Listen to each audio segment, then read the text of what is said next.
En realidad la única intencionalidad que tiene mi presencia es dar apoyo político a la ley.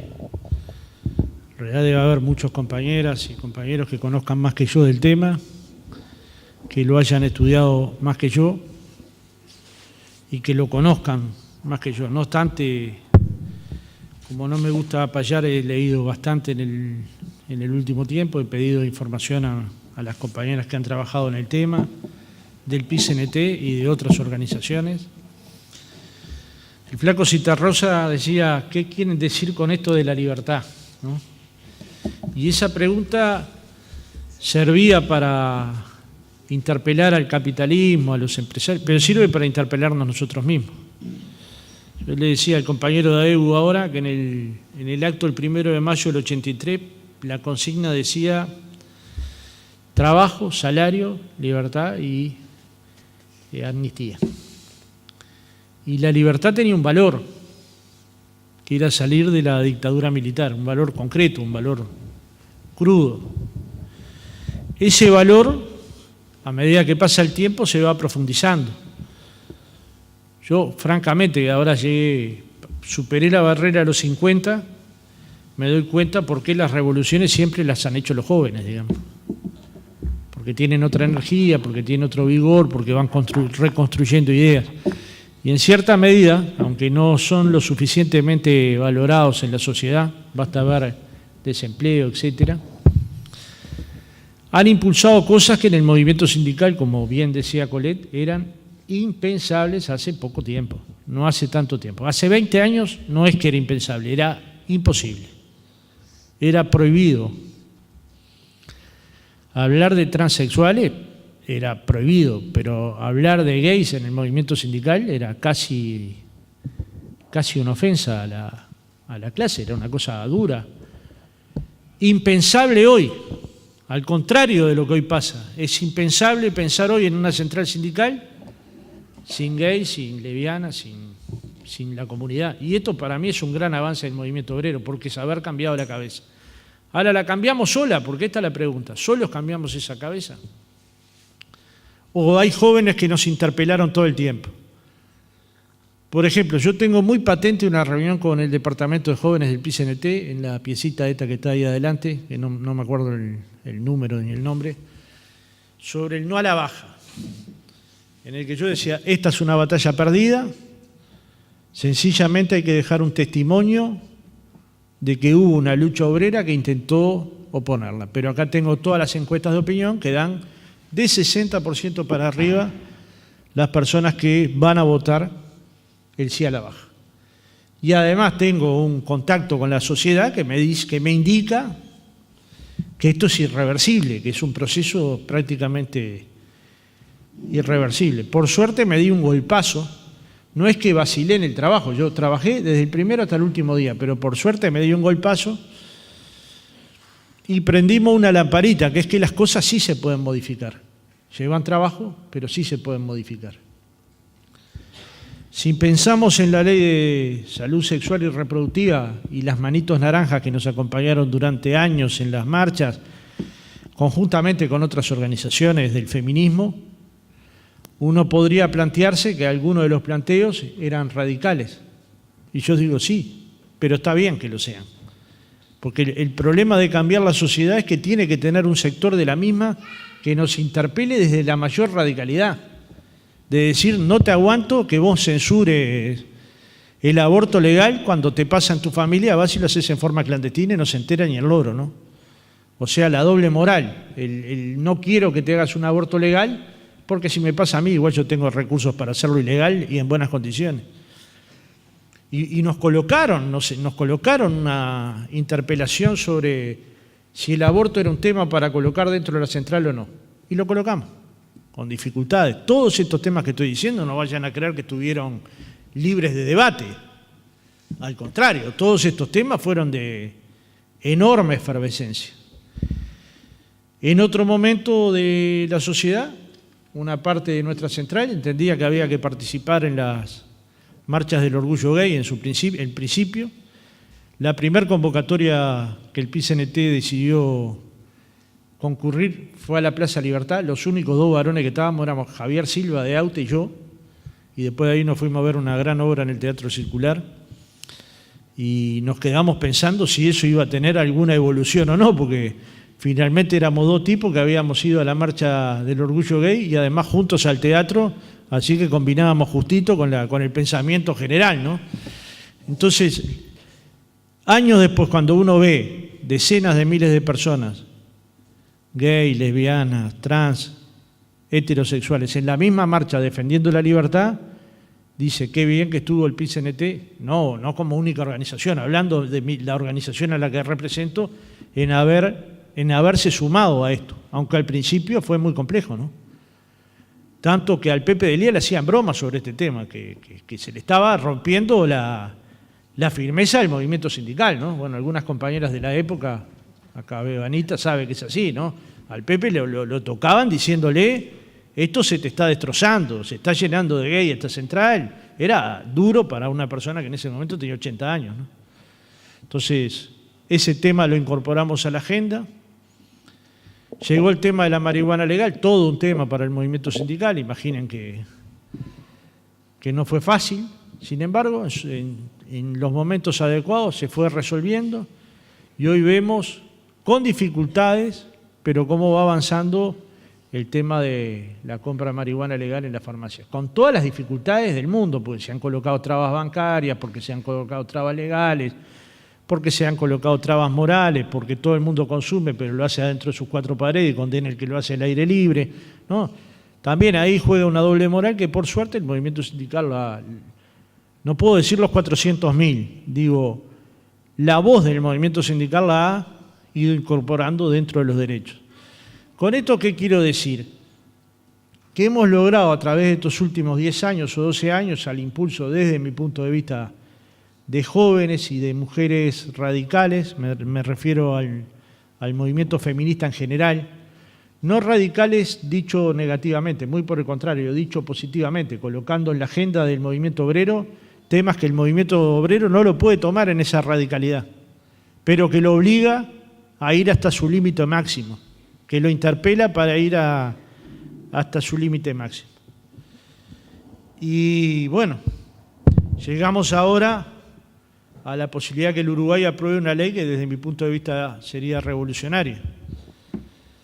El problema de los dirigentes de 50 años y de ahí para arriba igual o peor, es que creemos que los sueños de los jóvenes los interpretamos nosotros, ¿no? Nos configuramos que más o menos entendemos la forma de pensar, sentir, analizar y ver el futuro, incluso el futuro del movimiento sindical. Nosotros somos los mejores intérpretes. Y no hay intérpretes de una generación que esté formando parte de la otra. No hay. ¿Qué es lo bueno del PIT-CNT? Que logra combinar sus 4 generaciones. Una está quedando más diezmada, porque obviamente el pasaje del tiempo nos juega una mala pasada, pero de hecho las otras 3 siguen de alguna manera funcionando, la generación de los 80, la generación de los 90 y la generación actual que intentan configurar en el movimiento sindical. Y bueno, y que se haya embanderado el PIT-CNT, que acá conviva con nosotros la organización Ovejas Negras y que funcione de la misma manera que funciona un sindicato, viene toda la semana, se reúne, traza sus propias perspectivas, sus propias modalidades de lucha, sus propios sueños, construye también su plataforma y llegamos a esta ley que yo francamente creí que iba a tener mayor resistencia. Por ejemplo, hubo un acto electoral en mi sindicato, por supuesto cuando hay un acto electoral, no les voy a mentir, todo el mundo está más preocupado por el voto que por cualquier otra cosa. Pero se pusieron firmas, para levantar firmas se juntaron varias decenas. O sea que esa hostilidad que en principio yo creí que podía haber, no es tal, o no tiene el volumen que se dice que tiene. Con lo cual el Parlamento tiene mejores condiciones de aprobar una ley cuando la conciencia social o cuando la media social dice, bueno, este proyecto puede tener impacto. Obviamente se tendrá la resistencia del pastor Márquez y de algunos más, pero es parte de la lógica de esas familias que creen que hay una sola forma de construir familia. Yo le decía al compañero Daegu conversando, cuando yo era chico era natural sentir que era madre, padre, 2 hijos, o 3 hijos, o 4 hijos, y hoy tenemos hogares de todas formas, y todas las familias contienen. No es verdad que hay un tipo de familia que contiene y otro tipo que no contiene, todas las familias contienen. Y cuando hay familias que contienen, hay niños que aprenden, hay niños que desarrollan su capacidad cognitiva, hay niños que sueñan, hay niños que se sienten amados. Y bueno, y llegamos a esta situación, hice un marco para decir por qué pudimos llegar a este tema. Porque si no hubiéramos pasado por todos los demás temas, este tema sería inabordable ahora dentro del movimiento obrero. O sea, lo que nos enseñó, o por lo menos a mí, no sé si puedo hablar en nombre de todos en estos temas, pero lo que me enseñó a mí particularmente, que los escalones es necesario subirlos y valorarlos. No hay por qué no gritar el gol, aunque precisemos 100 goles y metimos uno, no hay por qué no gritarlo. Digamos, si acá viene la situación de las personas trans, a mí me tocó trabajar con una compañera, Silvia, yo era presidente del gremio, lo cuento esto con cierta vergüenza, realmente con cierta vergüenza. Y bueno, trabajaba en mi sección, andábamos todos más o menos bien, y en mi sección, que éramos unos 50, 60, buenos compañeros, juntaron 58 firmas, no firmó ni el trans ni yo, para que lo sacaran de la sección. Entonces, mi pregunta era, esto no tiene 100 años, esto tiene 15, tal vez un poquito más, años. ¿Por qué? Y nadie sabía explicar por qué, porque yo hablé uno por uno. En ese momento era presidente de ese sindicato, o sea, tenía ascendencia sobre mis compañeros. La mayor parte de esos compañeros nos apoyaban en la dirección sindical, sin embargo, se negaban a que hubiera un trans. Bueno, podría ser porque fuera violento, porque fuera agresivo, porque tuviera un léxico inadecuado, porque se comportara mal con las compañeras. No, ninguna de estas cosas primaba, simplemente su condición de trans. O sea, había logrado en ese momento conjuntar todas las voluntades de un lugar para sacar a la persona. Por suerte, se logró evitar, pero fue uno por uno el trabajo, ¿no? Uno por uno. Y bueno, se logró evitar. Pero lo que digo es, esta es parte del sufrimiento cotidiano que sufren estas compañeras. Que no lo podemos vivir ni sentir quienes no lo vivimos. Vamos a ser francos. Podemos entenderlo o procurar entenderlo, pero no lo podemos sentir. Podemos intentar colocarnos en el lugar, pero una cosa es intentar y otra cosa es lograr. Ahora, el que lo intenta al menos se acerca a la circunstancia, se acerca a la problemática. Leyendo algunas de las informaciones, ¿no?, que son bastante oficiales del Ministerio, uno se da cuenta cuán discriminadas están en el Uruguay, ¿no? ¿A qué nivel llega la discriminación? Yo no voy a dar esas cifras, aunque las tengo acá, porque los compañeros y las compañeras las manejan bien. Pero sí voy a decir que cuando hay una población en estas circunstancias y la sociedad no se conmueve, es que la sociedad está mal. Por el contrario, si pasa esto, que la sociedad se conmueve, juntan firmas, bueno, se organizan enormes eventos en Punta del Este para estar en contra, es que hay un movimiento que va tomando fortaleza. ¿Y por qué va tomando fortaleza? ¿Porque el grupo transexual en el Uruguay es enorme? No, porque los otros queremos defenderles la libertad. Y defender la libertad no es defender lo que nosotros queremos para nosotros, es lo que cada cual quiere para cada cual. Y tal vez nos deberíamos interpelar, como decía Tisita Rosa, ¿qué quieren decir con eso de la libertad? Porque de lo contrario puede ser que nos gane la posición autoritaria, que son libres solo aquellas personas que piensan como uno. Y viviríamos en una sociedad terriblemente aburrida. No habría creadores, ni músicos, ni artistas, porque el pensamiento dominante no deja crecer ideas. Las ideas se construyen cuando la libertad predomina, cuando el hombre es capaz de crear en libertad cualquier cosa, un documento, un papel, una intervención. Cuando me dijeron hablar de este tema, lo que me pareció importante no era el contenido de lo que iba a decir. Lo que me pareció importante es que el PIT-CNT dijera sí a esta ley.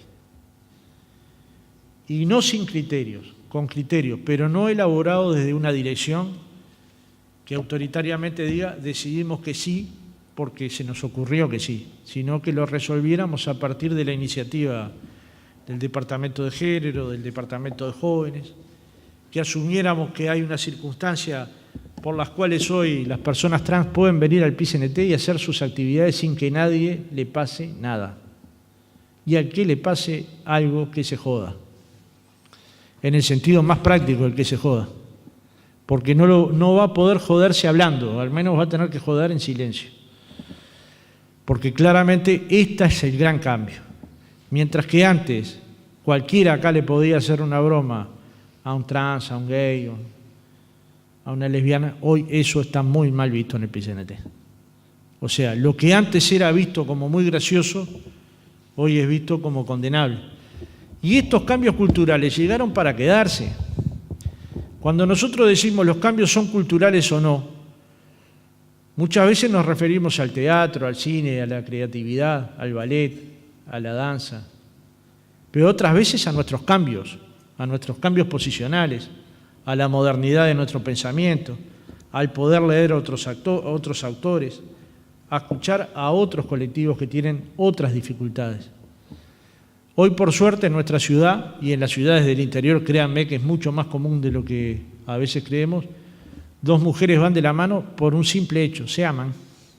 No los une otra cosa que el amor, no hay otra cosa. Como va un hombre y una mujer o como van dos hombres. Y esta es una gran victoria, porque es una gestualidad. Yo le decía al compañero, cuando yo era chico, todos sabíamos que dos mujeres de la cuadra vivían juntas porque eran lesbianas.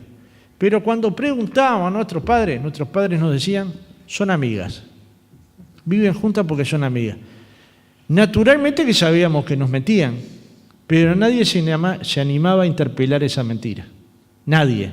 Yo tampoco, no vayan a creer que le iba a discutir a mi abuela que no eran amigas, porque no es que en ese momento era posible, ¿no? Entonces, cuando nos dicen que los jóvenes en el Uruguay no luchan, a mí me recalienta. Tienen otras luchas, muy diferentes a las de los 60, muy diferentes a las de los 80, tal vez diferentes a las de los 90, pero no de menor importancia. Entonces, esta lucha, que probablemente se logre, por lo que me han dicho, hay voluntad política en el Parlamento para aprobarla, requiere al mismo tiempo de sociedad civil que la haga valer abajo, ¿no? Pues las leyes tienen valor si el Parlamento las vota y si la sociedad la quiere. Hay leyes en el Uruguay que han entrado en desuso, hay leyes en desuso, sencillamente porque la sociedad las dejó de utilizar. Y le llaman así, leyes en desuso. No tienen ningún valor, están aprobadas, pero a la sociedad les aporta cero. Estas leyes, para que tengan valor, tienen que estar incorporadas dentro de los valores del movimiento obrero. Yo de verdad que no tuve nada que ver, se puede pensar que sí, pero no tuve nada que ver en la elaboración de la plataforma para este paro. Supongo que Tamara puede haber estado mezclado, pero estuve en escribiendo sobre 2 o 3 puntos, pero no escribí sobre este punto. Pero está colocado en la plataforma para el paro de mañana. Y hoy con alegría la leí en varios diarios, pude decirla en algunos medios de comunicación. Mañana en el acto será nombrada como una de las leyes que el movimiento sindical plantea que se aprueben en este periodo de gobierno, junto con el trabajo para personas con discapacidad y el Fondo de Insolvencia Patronal. Y lo mejor es que yo creo que por lo menos lo hace con convicción de la dirección.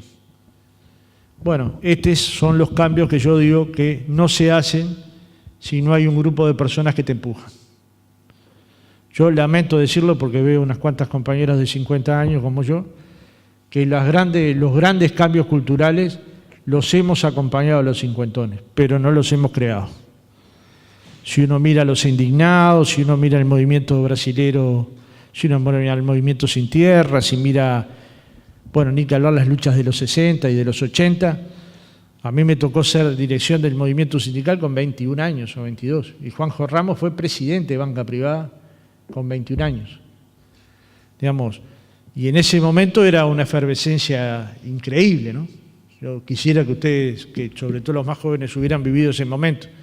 Pero probablemente me gustaría más vivir este momento, porque tal vez no haya cambios tan profundos en la sociedad como los que se están viendo ahora. Yo quiero que piensen en la cabeza de los 60 si era posible discutir en general sobre el aborto legal. En Argentina, por ejemplo, si era posible colocar 2 millones de personas con un pañuelo verde. En los 60, cuando todo era revolución. Y hoy fue posible. Y más tarde o más temprano en Argentina se va a aprobar esa ley. Es más tarde o más temprano, es cuestión de tiempo. Entonces, termino con esto, que en la medida de que los jóvenes provenientes de distintos lugares, en las medidas que los colectivos que se especializan en temas de género, en el feminismo, en el medioambientalismo, impulsen y empujen a la sociedad, probablemente se den cambios que en otras décadas no los hubiéramos soñado. El problema siempre es el mismo, no dejar de soñar y sobre todo dejarse empujar. Porque acá siempre caben 2 posibilidades de una dirección cincuentona: que sienta el empujón y lo resista, o que sienta el empujón y se deje empujar.